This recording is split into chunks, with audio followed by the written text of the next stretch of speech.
Street Soldiers Radio is the voice of the Alive and Free movement, preventing violence worldwide. I guess the best thing is just to go back to the incident, because a lot of people don't know exactly how it took place, and then I'll go through the forensic evidence as it came out over the course of the week. Sure. So late Saturday afternoon on the 16th, as you said, Mr. Harding was on the T-line, and two officers from Bayview Station. One of them was a regular Bayview 3rd Street officer. The other officer was a lateral from another department with just shy of 4 years law enforcement experience. We're checking for fare evaders, and when they contacted Mr. Harding, he didn't have proof of payment, so they asked him off the streetcar, and they started talking to him, and he was evasive, and at one point he just turned and sprinted across 3rd Street and through Mendel Plaza towards the Opera House. The officers gave chase, not knowing why he was running, but figuring it had to be more than just fare evasion. And as he got across the plaza, he fired a shot at them. They immediately separated, as we can see from other video that was obtained, and they shot at him, striking him later on, we found out, in the leg. And Mr. Harding fell forward just on the other side of Oakdale in the driveway near the Opera House, and that's where he ended up passing away. They brought him back briefly at the hospital, but he did pass away. What we were able to find out that day was a bystander video. There was no gun located at the scene, and a bystander videotaped the gun on the ground, and someone picking up a cell phone and the gun clearly showed the gun on the ground.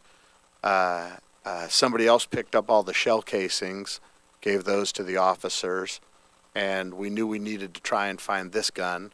Citizen information that night took us to a .45 caliber firearm, which we were testing ballistically to see if it matched up with a round that we found across 3rd Street. As the rest of the week unfolded, we had a shot spotter, which is the sound system that showed that 3 firearms had been fired. Later in the week, the gunshot residue test came back, showing Mr. Harding's right hand, the hand that we believe he held the gun in and fired, had gunshot residue on his hand. His left hand did not.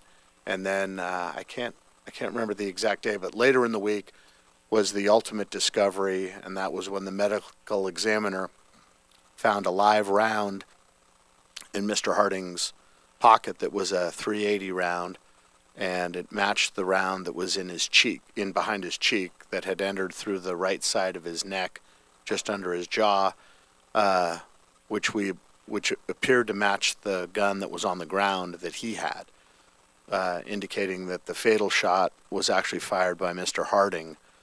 We believe an accidental discharge as he was running, because a .380 round, even if you put it in a police gun, the gun could not fire that type of round.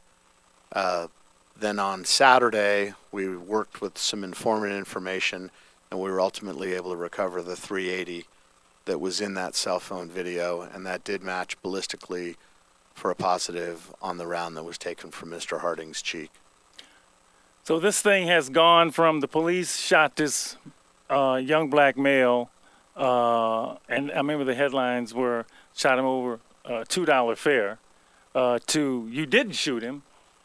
He actually accidentally, as far as, or we assume accidentally, shot himself.